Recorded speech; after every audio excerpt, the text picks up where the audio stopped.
Hello, everyone. So, welcome back from spring break. I'm going to go over some of the questions that you guys did on your My AP review on the Friday before. So, here we go. All right, so these were problems that most of the class got stuck with, and so I'm going to go over the solutions for these. So here we have the first problem that we struggled with, and you have this table, a functions evaluated at 2, and also the limits evaluated at 2. Now you can see g of 2 and the limit of as g approaches 2 is the same. Therefore, that means this function right here is continuous at 2. For f of 2 and h of 2, you can see that the y values are different. Therefore, it's not continuous at x equal to 2. So you have this limit as x approaches 2 of this big long expression, h of x times the quantity 5 times f of x plus g of x. And so you're supposed to find the limit as x approaches 2 of this expression.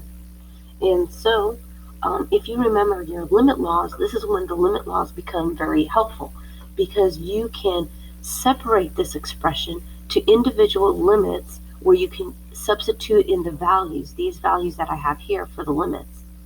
So here you have your expression, and then you can separate it in this way, where h of x is multiplied by the quantity, and you can take the limit as h goes to 2, and 5 times the limit as x goes to 2 of f of x, plus limit as x goes to 2 of g of x.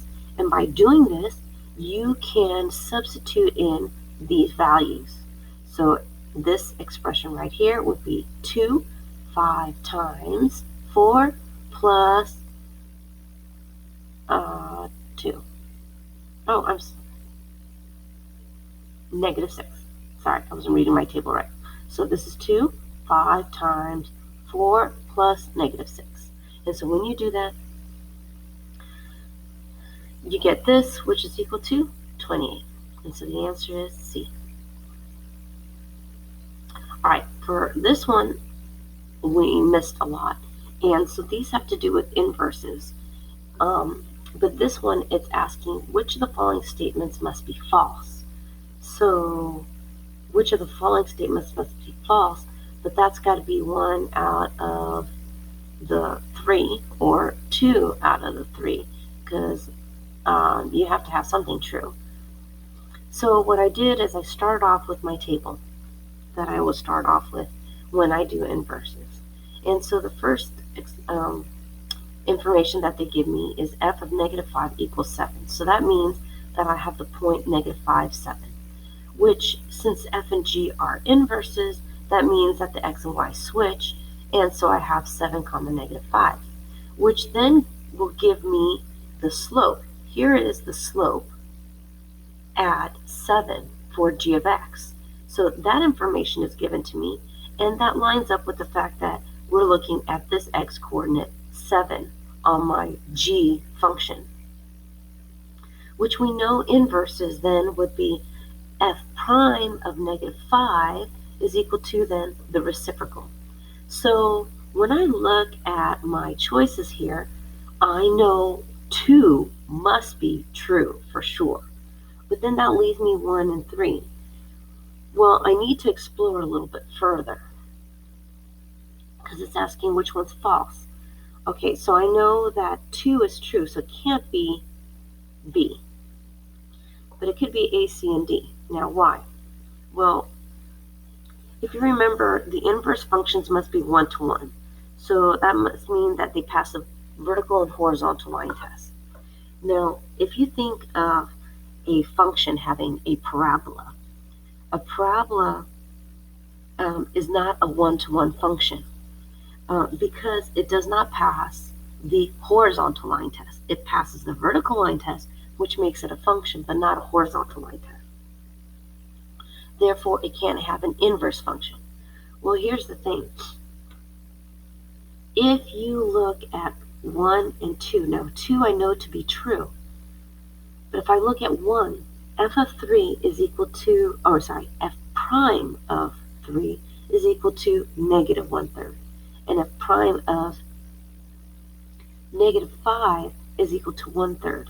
Now what we have here is derivative, which at some point has changed signs from positive to negative. Now if the derivative changes signs from positive to negative, then what you have in between someplace is a relative max. At some point on the interval of negative 5 to 3, there's got to be a relative max there someplace.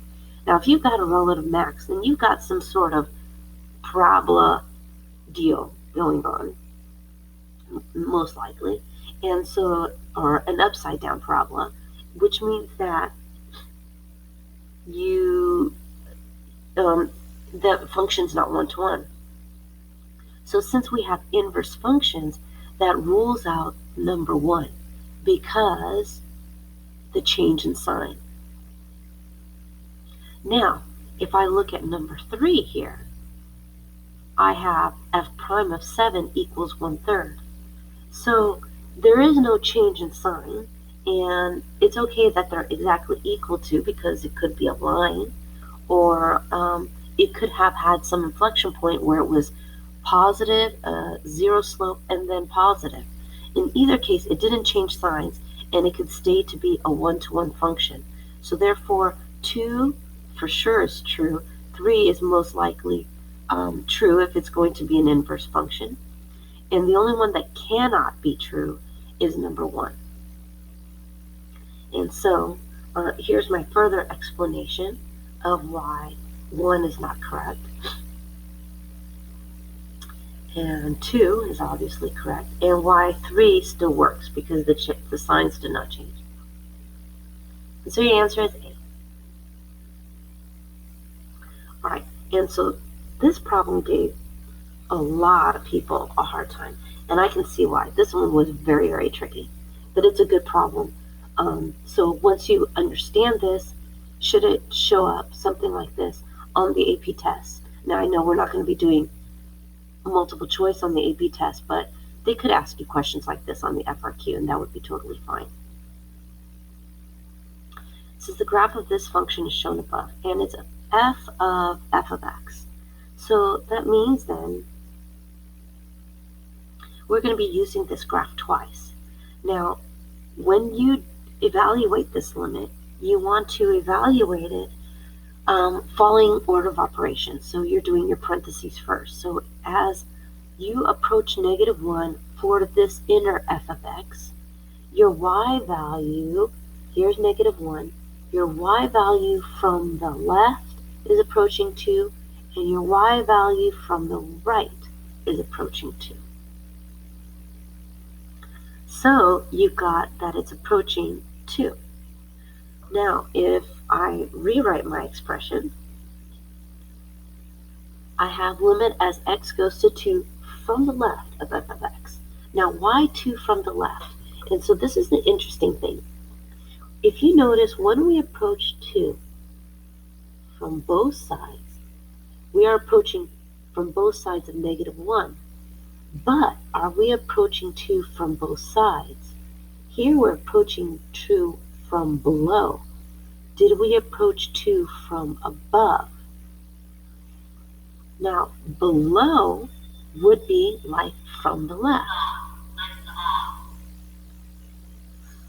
If we approached above, that would be like from the right.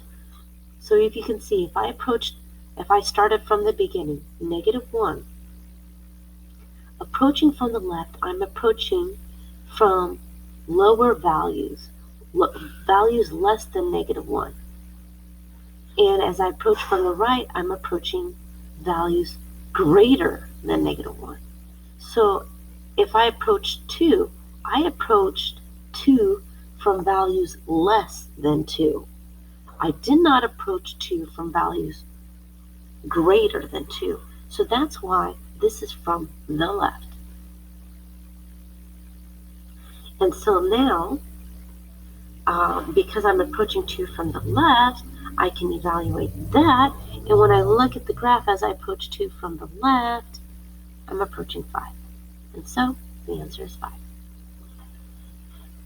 So I hope this clarifies some of the questions that you might have had when you took this test. And if you have any more questions, then I'll talk to you on Discord. Thank you. Bye.